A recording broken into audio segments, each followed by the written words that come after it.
السلام علیکم ناظرین، آپ دیکھ رہے ہیں پروگرام دنیا میرے آگے غلام نبی مدی کے ساتھ 24 اردو پر۔ عالمی تبلیغی جماعت کے امیر حاجی عبدالوہاب انتقال کر گئے ہیں۔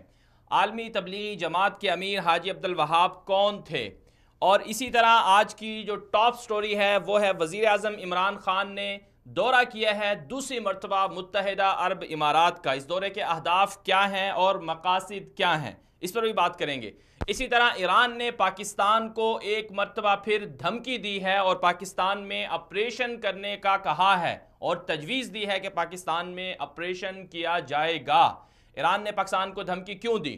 افغانستان طالبان کے ساتھ امریکہ کے مذاکرات جاری ہیں۔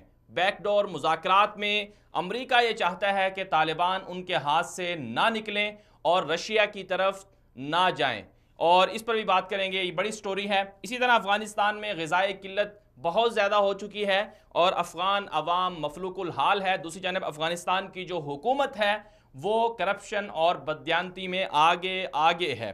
اسی طرح آج کی ہمارے ساتھ ٹاپ سٹوری ایک اور ہوگی، وہ ہے روہنگیا مسلمانوں پر میانمار حکومت کے مظالم جاری ہیں۔ روہنگیا کے مسلمانوں پر یہ مظالم کب ختم ہوں گے، کیسے ختم ہوں گے، اقوام متحدہ اس پر ایکشن کیوں نہیں لیتی، اس پر بھی بات کریں گے۔ اسی طرح آج ہمارے ساتھ ایک اور ٹاپ سٹوری ہوگی، اور وہ سٹوری ہے کہ کوئٹہ میں دہشت گردی کی کارروائیاں دوبارہ سے شروع ہو گئی ہیں۔ بلوچستان میں بدامنی کی کوششیں جاری ہیں، اور اس کے پیچھے کون لوگ ہیں، کیسے ہیں اور کس طرح سے ان کا مقابلہ کیا جا سکتا ہے۔ بلوچستان میں سیاسی جماعتوں میں بھی عدم آہنگی کی جو ہے وہ صورتحال پیدا ہو چکی ہے۔ بلوچستان کے جو وزیر ہیں، اسپیکر ہیں، وہ بھی مستعفی ہونے کا عندیہ دے چکے ہیں۔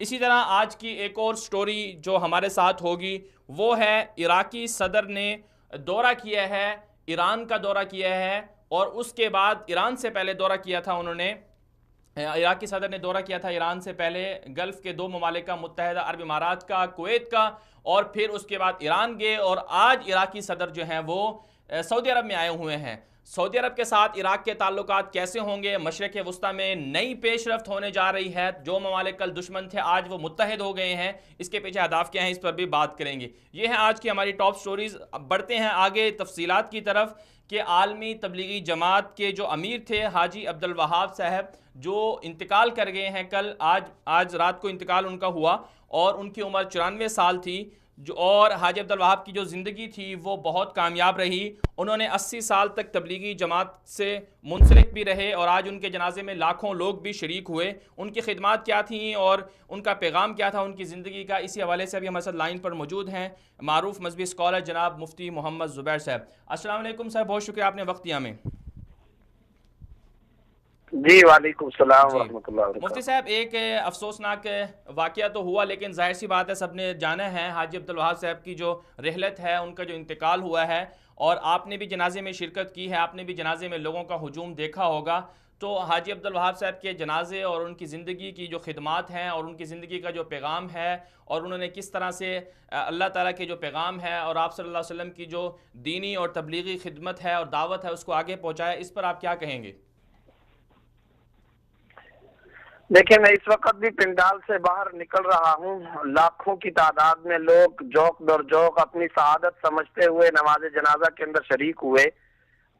دعوت و تبلیغ کے حضرات کا، جماعت تبلیغی کا ایک مزاج یہ رہا ہے کہ اوقات کی وقت بتائے ہوئے کی پابندی کیا کرتے، مگر اس کے باوجود مغرب کے بعد نماز جنازہ نہیں ادا کی جا سکی، اور وجہ صرف اور صرف یہی تھی کہ منبر سے بار بار یہ اعلان کیا جاتا رہا کہ ہماری اطلاعات یہ ہیں کہ آس پاس کے بہت دور دراز کے علاقوں سے لاکھوں کی تعداد میں لوگ ٹریفک نہ ملنے کے باوجود پیدل آ رہے ہیں۔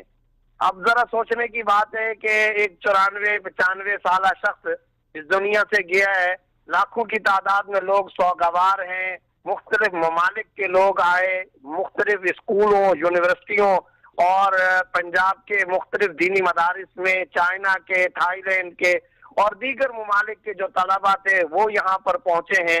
ہر طبقہ فکر، مکتب فکر سے اور ہر شعبہ زندگی سے تعلق رکھنے والے لاکھوں کی تعداد میں افراد پہنچے. وجہ کیا تھی؟ سوائے اس کی اور کوئی وجہ نہیں کہ یہ حضرت حاجی عبدالوہاب صاحب رحمۃ اللہ علیہ ساری زندگی ان کے لیے روتے رہے، ساری زندگی وہ ان کے لیے روتے رہے. لاکھوں کی تعداد میں لوگ ان کے اجتماعات کی دعاؤں کے اندر ان کی سسکیوں اور ہچکیوں کے گواہ ہیں. ابھی جنازے کے اندر ان کے خادم خاص مولانا فہیم صاحب نے عجیب و غریب قسم کی ان کی بے قراری اور بے چینی کو بیان کیا کہ حال ہی کے اندر اسپتال میں رات کے آخری حصے کے اندر حضرت حاجی صاحب رحمۃ اللہ علیہ اٹھ کر کے بیٹھے اور اپنے قریبی تیماردار خادم خاص کو بلا کر کے فرمایا، بھائی جلدی آؤ، یہ بتاؤ کہ یہ امت کس طریقے سے جہنم سے بچ کر کے جنت میں جانے والی بن جائے، اس کی کوئی جلدی سے مجھے ترکیب بتا دو. آپ سے میرا سوال ہے کہ ایسی کوڑھن، ایسا درد، ایسی نبوی فکر اور ایسی ہستیاں صدیوں بعد پیدا ہوتی ہیں، کون ہے جو امت کے لیے آج اس طرح سے روتا ہو، گڑ گڑاتا ہو؟ ساری زندگی اللہ کے سامنے روتے دھوتے گزاری. اور دیکھیں حضرت حاجی صاحب رحمۃ اللہ علیہ کا ٹریڈ مارک کیا تھا؟ ان کا ٹریڈ مارک تھا اللہ مالک ہے، اللہ خالق ہے، اللہ رازق ہے، اللہ سے سب کچھ ہونے کا یقین، مخلوق سے کچھ نہ ہونے کا یقین ہمارے دلوں میں آ جائے. یہ وہ جملہ ہے جو پوری دنیا کے ایک ایک مسلمان بچے، مرد، عورت کی زبان زد ہے. بالکل یہ حضرت حاجی صاحب رحمۃ اللہ علیہ کے جملے ہیں. ابھی مولانا فہیم صاحب نے جنازے کے اندر ایک بات یہ بھی بتائی کہ ابھی کچھ دن پہلے پوچھا کہ بھائی بتاؤ کل صبح کا بیان کس کا ہے؟ 2 افراد کے بارے میں بتایا گیا کہ ان کا کل اور پرسوں بیان ہے. ان کو بلا کر کے فرمایا، دیکھو بھائی بات یہ ہے کہ تم بیان میں صرف اللہ کو بیان کرو، صرف اللہ کا تذکرہ کرو، تمہارے ہر جملے کے آخر میں اللہ کا لفظ آنا چاہیے. اور جب بیان ختم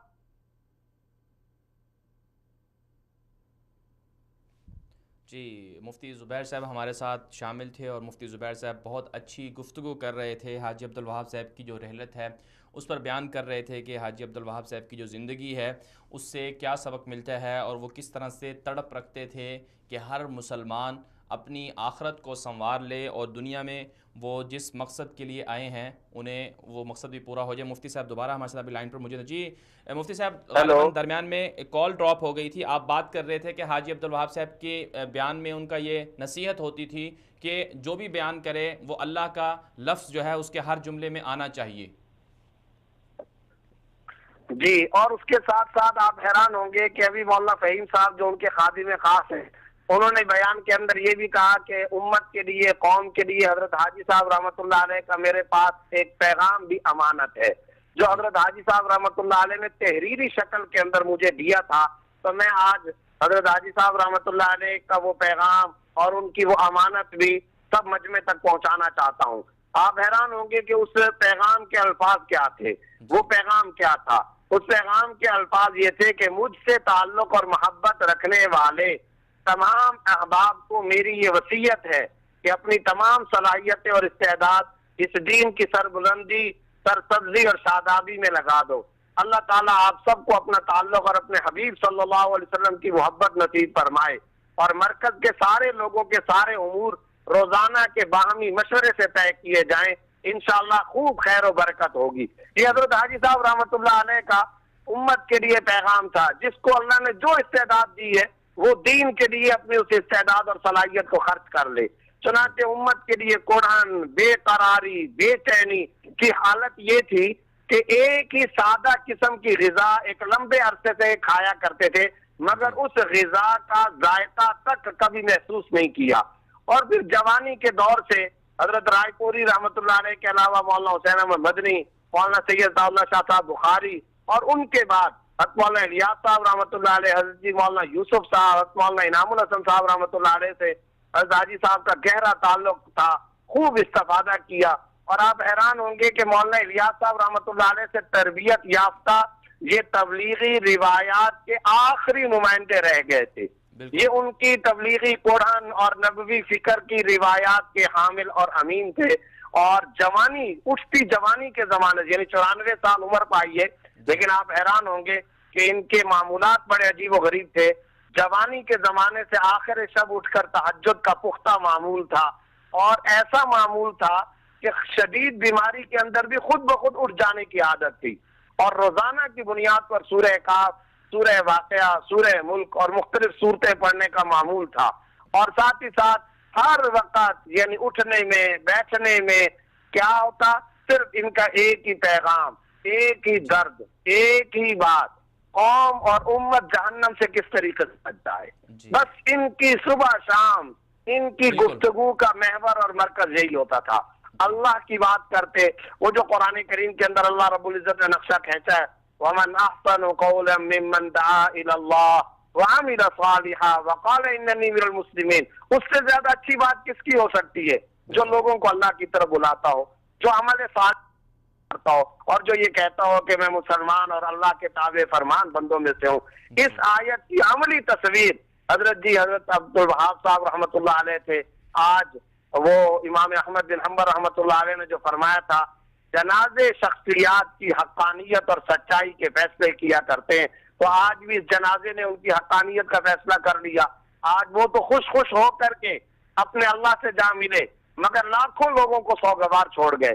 میں نے یہاں پر بوڑھوں کو بھی سسکیاں بھرتے دیکھا، جوانوں کو بھی، عورتیں بیچاری گھروں کے کوٹھوں کی چھتوں پر کھڑی ہو کر کے وہ دیکھ رہی ہیں آنے والے جانے والوں کو. اتنی محبت ان کو ملی.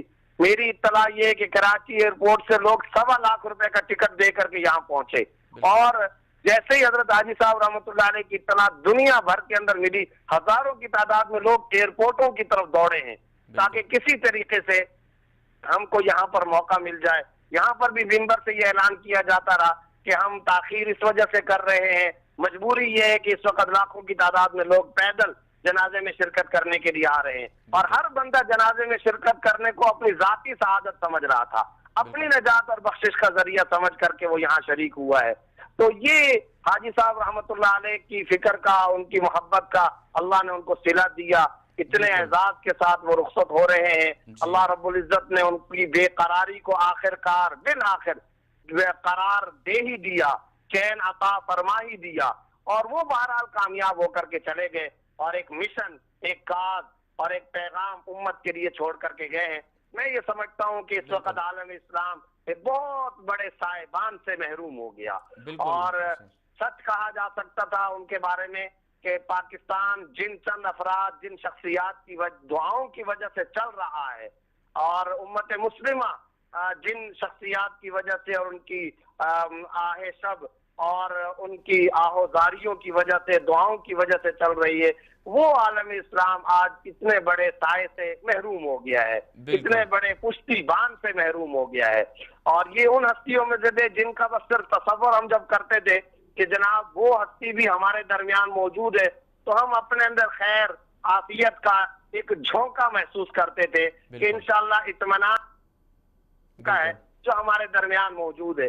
آج بہرحال وہ صاحبان، وہ پشتی بان، وہ سرمایہ اثاثہ، جی مفتی صاحب، اللہ تعالیٰ تمام مسلمانوں کو ان کی زندگی سے سبق حاصل کرنے کی توفیق عطا فرمائے، اور جتنے بھی عقیدت مند ہیں جو سوگوار ہیں ان کو ان کا مشن آگے جاری رکھنے کی توفیق عطا فرمائے، امن کے لیے، پاکستان کی سربلندی کے لیے، دین کے لیے، اور لوگوں میں محبت بانٹنے کے لیے، سماج کو اکٹھا کرنے کے لیے، معاشرے سے برائیوں کو دور کرنے کے لیے، معاشرے کے ہر فرد کو دین سے، رسول اکرم صلی اللہ علیہ وسلم کی زندگی سے واقف اور اس سے تعلق جوڑنے کے لیے جو محنت کی گئی حاجی عبد الوہاب صاحب کی سربراہی میں اور ان کی جو عمارت میں، وہ آج بھی جاری ہے، اور ویسے کہ ویسی انشاءاللہ جاری بھی رہے گی. لاکھوں لوگ ہیں، بلکہ کروڑوں لوگ ہیں جو دنیا بھر میں پھیلے ہوئے ہیں، جو حاجی عبد الوہاب سے عقیدت رکھتے تھے اور ان کی جماعت سے، تبلیغی جماعت سے تعلق رکھتے تھے. اللہ کا یہ جو دین ہے اس کو آگے پہنچانا ہر مسلمان کی ذمہ داری ہے. مولانا طارق جمیل صاحب اور اسی طرح جنید جمشید اور معروف کرکٹر اور اسی طرح جو ہے بہت سے جو انٹرٹینمنٹ اور اسی طرح شعبے سے تعلق رکھنے والی شخصیات تھیں، وہ متاثر ہوئیں اور دین کی طرف آئیں. بڑا ایک کام ہے جسے آگے لے کر جانا چاہیے.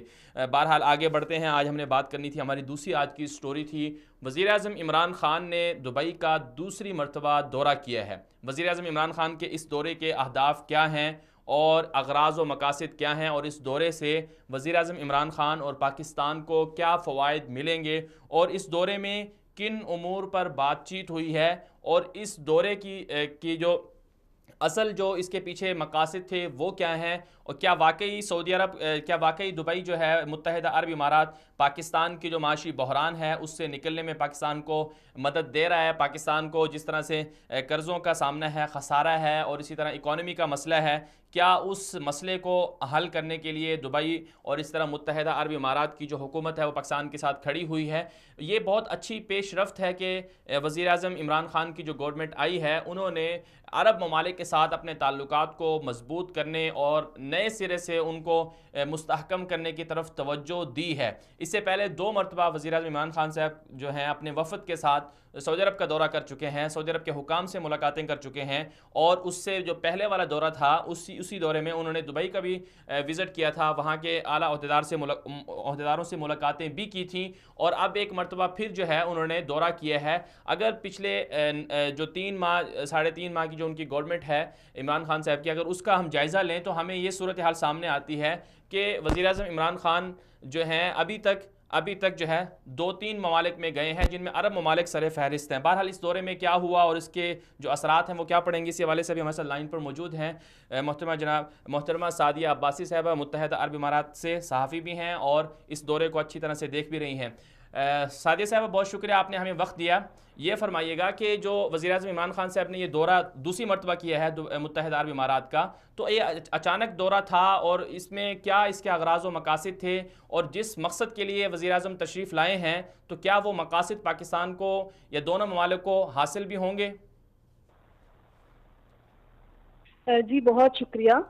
سب سے پہلی بات تو یہ ہے کہ یہ دورہ جو تھا یہ آلریڈی اسکیجول تھا پرائم منسٹر صاحب کا، اور ابھی 2 ہفتے پہلے جو یو اے ای کا جو ہائی آفیشلز ہیں یہاں کے کچھ ڈیفینس کے اور گورنمنٹ کے لوگ تھے، انہوں نے وزٹ کیا تھا اسلام آباد کا، تو وہاں پہ یہ چیزیں کافی ساری چیزیں طے ہوئی تھیں جس میں ایک پرائم منسٹر کا وزٹ بھی تھا۔ اور آپ کو یاد ہوگا کہ جب عمران خان صاحب سعودی عرب آئے تھے تو اس کے فوراً بعد واپسی پہ انہوں نے ابو دھابی میں تقریباً 7-8 گھنٹے کا ان کا اسٹے تھا، جس میں انہوں نے کچھ امپورٹنٹ میٹنگز بھی کی تھی، جن میں ایک ملاقات ان کی جو ابو دھابی کے ولی عہد ہیں ان کے ساتھ بھی تھی، اور اس وقت ہی یہ طے پایا تھا کہ وہ اگلے مہینے جو ہے وہ وزٹ کریں گے اور دوبارہ سے وہ آئیں گے، اور کچھ جو چیزیں طے شدہ تھی کہ ان کے اوپر مزید جو بات چیت اور پیش رفت ہوگی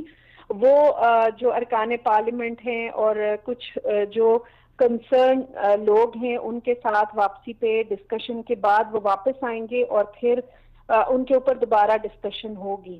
تو اسی حوالے سے جب عمران خان صاحب نے اپنا یہ جو دورہ ہے اس حوالے سے یو اے ای حکومت کو باقاعدہ انفارم کیا تھا، جو کہ ایک طریقہ کار اور ایک پروٹوکول ہوتا ہے، تو اسی پہ 2 ہفتے پہلے یہاں سے ایک ڈیلیگیشن گیا تھا ساری چیزوں کو حتمی شکل دینے کے لیے۔ تو اب جب عمران خان صاحب یہاں پہ آئے ہیں تو میں سمجھتی ہوں کہ اس حکومت کی یہ بہت بڑی کامیابی بھی ہے، کیونکہ آپ دیکھیے کہ پچھلے 5 سال میں جو یو اے ای اور پاکستان کے اگر تعلقات کی آپ بات کریں تو میں چونکہ 5 سال سے یہاں پہ رہائش پذیر ہوں اور رپورٹنگ بھی کرتی ہوں یو اے ای سے، تو ان سارے معاملات پہ گہری نظر ہوتی ہے۔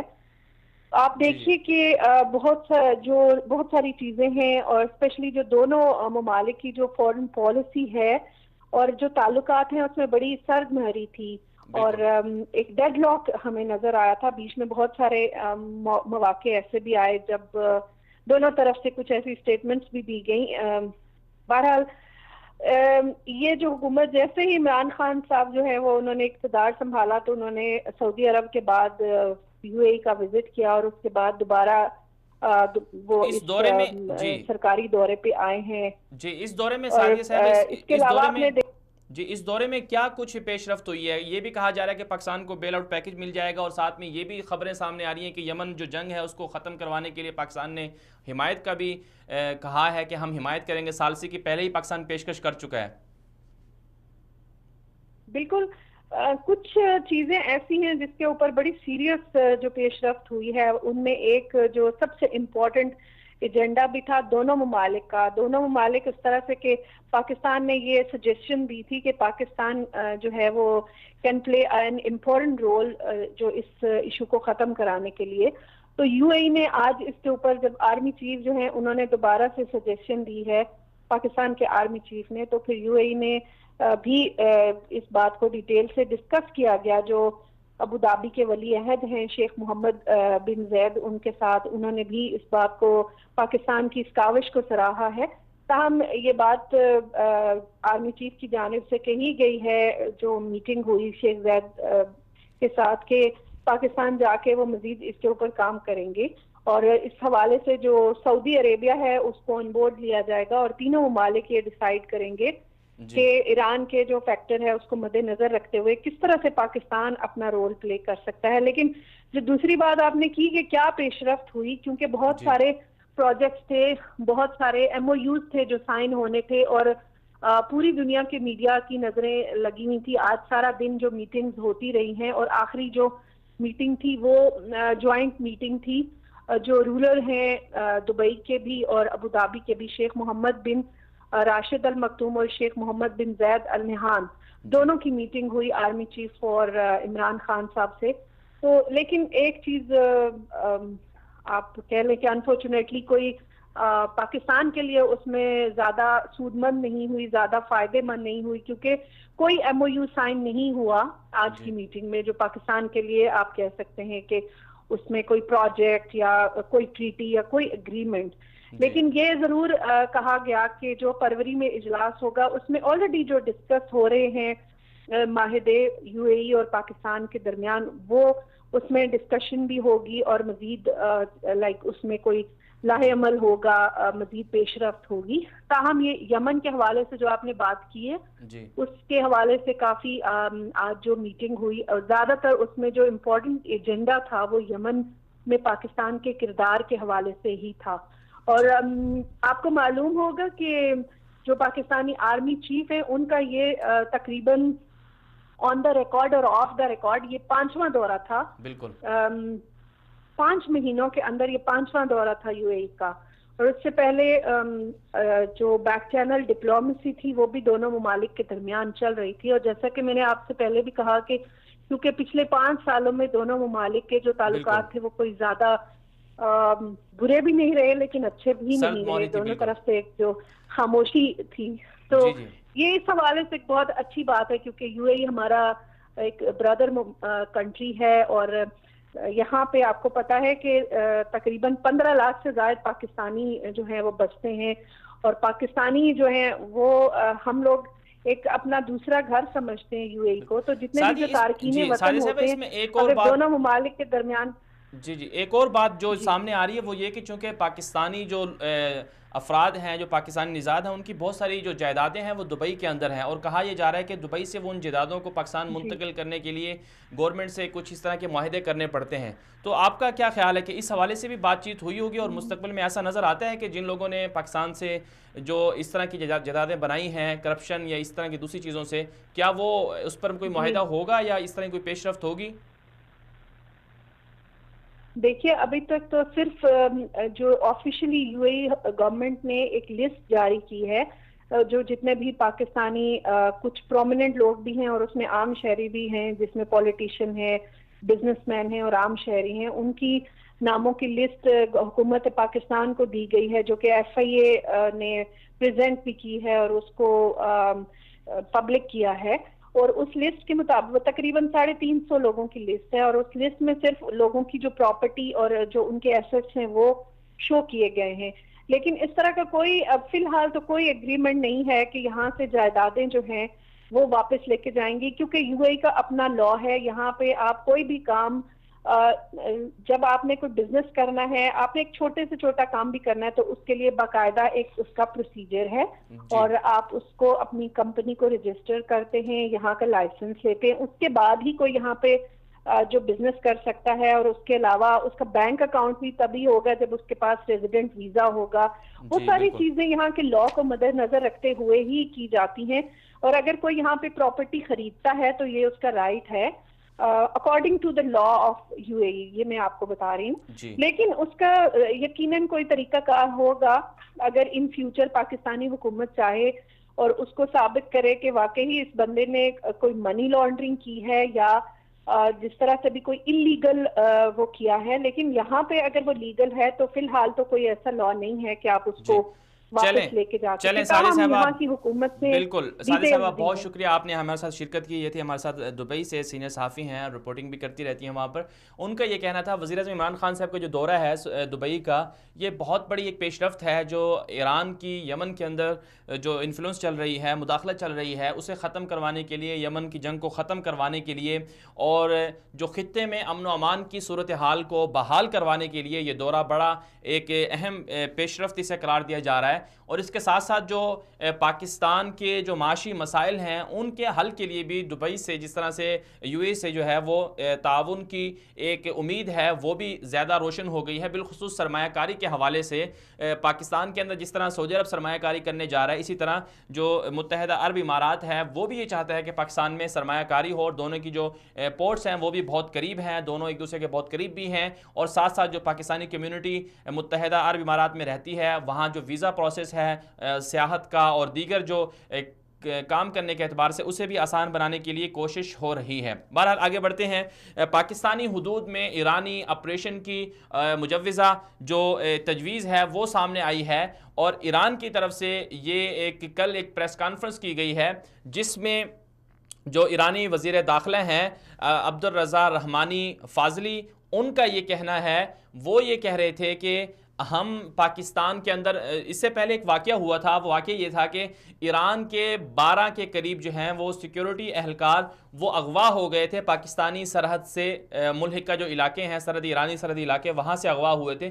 ان میں سے جو 5 کے قریب جو ایرانی جو اہلکار تھے سیکیورٹی گارڈ یا سیکیورٹی کے دیگر جو ان کے جو فوجی یا سرحدی علاقوں میں جو سیکیورٹی کے فرائض سر انجام دیتے ہیں وہ ریلیز ہو گئے تھے. اور ایران نے اس بات کا اعتراف کیا تھا کہ پاکستان کی فوج کی جو مدد ہے اس سے ان اہلکاروں کو انہوں نے رہا کروایا ہے. لیکن اس کے بعد کل جو انہوں نے پریس کانفرنس کی ہے اس میں یہ عجیب و غریب ایک صورتحال سامنے آئی ہے. ان کے ساتھ جو ہے وہ پاسداران انقلاب جو ایران کی ایک پوری فوج ہے اس کے جو سربراہ ہیں انہوں نے بھی کہا کہ ان کا بھی یہی کہنا تھا کہ جو ہے دونوں کے ساتھ مل کر جو انہوں نے پریس کانفرنس کی ہے اس میں یہ کہا ہے کہ پاکستان کے اندر جو ہے کچھ ایسے عناصر ہیں جن کے خلاف آپریشن کی ضرورت ہے. بہرحال اس وقت ہمارے ساتھ لائن پر موجود ہیں، ہم جاننے کی کوشش کریں گے میر بہرام بلوچ صاحب جو سینئر صحافی ہیں، تجزیہ کار بھی ہیں اور اینکر بھی ہیں. ان سے جاننے کی کوشش کریں گے کہ پاکستان کے اندر جو بالخصوص بلوچستان کے اندر اور کوئٹہ کے اندر جو ابھی حالیہ جو بدامنی کی صورتحال ہے اس کی پیچھے وجوہات کیا ہیں، اور ایران کا جو مجوزہ آپریشن کے حوالے سے جو بات چیتیں چل رہی ہیں اس کے پیچھے کیا وہ تھے. السلام علیکم، بہت شکریہ آپ نے وقت دیا ہمیں میر بہرام صاحب. وعلیکم السلام. جی تھینک یو. میر صاحب یہ فرمائیے گا کہ ایک تو بلوچستان میں بدامنی کی جو تازہ صورتحال ہے اس کی طرف بھی میں آؤں گا، لیکن اس سے پہلے ایک اور صورتحال جو 2 دن پہلے خبر آئی کہ ایران کے جو 12 کے قریب سیکیورٹی اہلکار تھے اغوا ہوئے تھے، ان میں سے 5 ریلیز ہو گئے ہیں. اور آج کے اخباروں میں اور آج کے جو میڈیا ہے اس میں کچھ چیزیں ایسی سامنے آئی ہیں کہ ایران کے جو وزیر داخلہ ہیں یا ایران کی طرف سے کہا گیا ہے کہ پاکستان میں کچھ دہشت گرد عناصر موجود ہیں، ان کے خلاف کارروائی کرنی چاہیے اور آپریشن کرنا چاہیے. تو اس پر آپ کیا کہیں گے؟ جی دیکھیں، ایران میں جب بھی کوئی واقعہ ہوتا ہے وہ اپنی ذمہ داری، اپنی ناکامی، بلکہ میں کہوں گا ذمہ داری تو وہ پوری نہیں کرتی، اپنی ناکامی کو پھر اس صورت میں کہتے کہ جی پاکستان ایران کے اندر دہشت گرد، پاکستان بلوچستان کے اندر دہشت گرد موجود ہے، ان کے خلاف کارروائی ہونا چاہیے. اور جب بھی ہماری حکومت آفیشیل چینل سے یا جو پاک بارڈر میٹنگ، پاک ایران بارڈر میٹنگ ہوتے ہیں ان میں کہتے ہیں کہ اب ثبوت ہے، ان کے پاس ثبوت ہی ہوتے ہیں، کوئی اشارہ دے کوئی اشارہ نہیں ہوتا ہے ان کے پاس. ٹھیک ہے نا، وہ کیونکہ مختلف نوعیت کے اس میں انوال پیپر، اور سب سے بڑا میں پہلے بھی کہہ چکا ہوں کہ یہ جو سمگلنگ ہو رہا ہے یہاں ایران میں سے پیٹرول کا، جو کہ یونائٹڈ نیشن کے رپورٹ میں کوئی 5 سے 6 سال پہلے بھی مینشن ہوا تھا کہ جی یہ ایک دہشت گردی کا سبب بن رہا ہے، کیونکہ اس کا کوئی طریقہ کار پتہ نہیں ہے، پیسے کہاں سے جا رہے ہیں، پیسے کیسے مل رہے ہیں، کن کو کون دے رہا ہے، کو ٹرانزٹ کا طریقہ نہیں ہے. تو یہ ساری چیزیں ان سے ملتے ہیں. اور وہ جو ہے نا انہوں نے جو 5 ان کے سپاہی چھوڑے ہیں وہ کو ہی پتا وہ کس ٹرم اینڈ کنڈیشن پر رہا کیے گئے. چیز بالکل چلیں میر صاحب، جو ابھی ایک اور واقعہ آج بھی ہم نے دیکھا کہ بلوچستان کے اندر بدامنی کا واقعہ ہوا، اور اس سے پہلے بھی گزشتہ کل بھی جو سابق پولیس اہلکار کے بڑے افسر تھے وہ بھی، ان کی بھی ٹارگٹ کلنگ ہوئی. اور تو یہ بلوچستان کے اندر دوبارہ سے بدامنی کی لہر کے پیچھے کون لوگ ہیں اور اس کو کنٹرول کیوں نہیں کیا جا رہا؟ آپ ایک چیز ان کو دیکھیں، کڑیاں کہاں سے جا کر ملتی ہے. جب بھی ہم کوئی بڑے جو ہے ہمارا کوئی بھی پرائم منسٹر یا ہیڈ آف اسٹیٹ یا کوئی بھی چیف آف سیکورٹی کہیں باہر ملک وزٹ کے لیے جاتے ہیں، یا کوئی کامیابی ہوتا ہے یا سیپے کی صورت میں کوئی کامیابی آتا ہے، تو یہاں بدامنی کا ایک نیا لہر شروع ہو جاتا ہے. میں کل کے جو سابق ڈی آئی جی صاحب کو شہید کیا گیا، کریم صاحب کو، اور اس کو آپ سے کر اسلام آباد کے ڈی ایس پی صاحب کو، صاحب کو انہوں نے جو ہے شہید کیا. یہ ساری کڑیاں وہیں انڈیا افغانستان سے جا کر ملتی ہے، جہاں آپ کو پتا ہے کہ اس کے موجود ہے. ان کو جو جاسوس پکڑا گیا ہے وہ ایران سے لایا گیا انڈین جاسوس ہے. یہ سارے جو نا ایک ہی کڑی سے مل گئے، اور وہ ان سے ابھی یہ دیکھا نہیں جاتا ہے. اور یہ موجودہ صورتحال جو کہ ہم پاکستان کے لیول پر جو ہے نا، اور بلوچستان میں خاص طور پر جو امن و امان کا صورتحال کئی دہائیوں کے بعد جو کہ ایک بہترین طریقے اور آئیڈیل سچویشن کی طرف آئے، اور یہاں جو ہے نا وہ ترقیاتی اور منصوبہ بندی اور جو کام جا رہے، تو یہ سارے جو انٹرنیشنل دورے ہیں یا جو پیکجز آ رہے ہیں یا جو وہ چاہ رہے کہ پاکستان اپنے پاؤں پر کھڑا رہے اور بہترین ترقی کی طرف جائے، تو یہ سارے انہی سے مل رہے ہیں. اور جو ہے آج کا بلاس اسی کڑی کا ایک حصہ ہے، کل کا واقعہ اسی کا ہے، اس سے پہلے بھی جو ہے نا اس طرح کے ایک دو واقعات ہوئے ہیں. لیکن ان کو ہمیشہ کی طرح ہماری سیکورٹی ایجنسیز انشاءاللہ آگے جا کر ناکام بنائیں گے. جی چلیں، بہت شکریہ امیر صاحب، آپ نے ہمیں وقت دیا. یہ تھے ہمارے ساتھ میر بہرام بلوچ صاحب.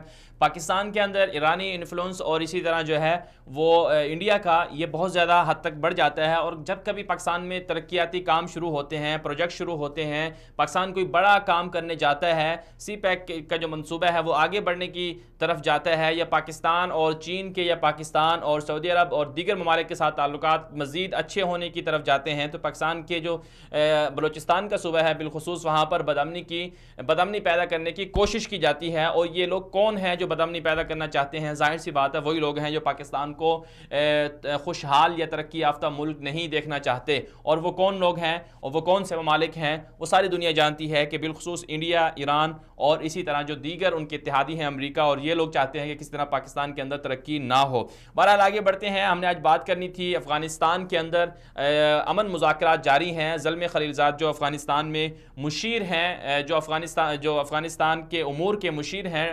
امریکہ کے صدر ڈونلڈ ٹرمپ کے، وہ ہنگامی دورے پر آئے، طالبان کے ساتھ مذاکرات کیے، اور وہ مذاکرات کئی دن تک جاری رہے. اور سب سے اہم جو بات ہے وہ یہ ہے کہ پہلی مرتبہ امریکہ کے ساتھ مذاکرات میں جو طالبان دور کے وزیر داخلہ تھے، اور اسی طرح جو طالبان دور میں جو طالبان حکومت کے جو فوج تھی اس کے جو بڑے عہدیدار تھے، وہ بھی اس مذاکرات میں جو ہے وہ شامل ہوئے ہیں.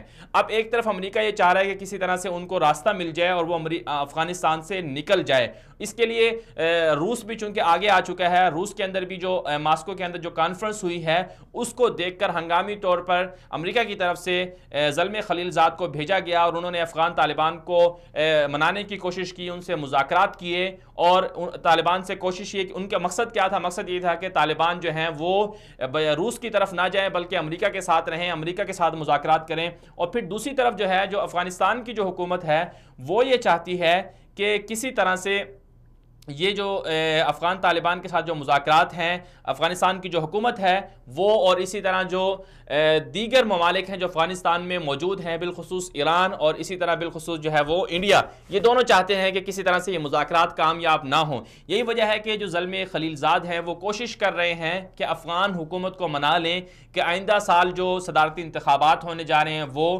اس میں طالبان کو بھی حصہ ملنا چاہیے، یا اسی طرح جو طالبان کے ساتھ جو جہاں پر طالبان کی حکومت ہے ان کو وہاں پر جو حصہ ملے. لیکن افغان حکومت جو ہے وہ اس پر رضامند نہیں ہو رہی. اسی وجہ سے ابھی میرے لائن پر موجود ہیں محمد قاسم صاحب جو انویسٹیگیشن جرنلسٹ ہیں. السلام علیکم، بہت شکریہ آپ نے وقت دیا محمد قاسم صاحب.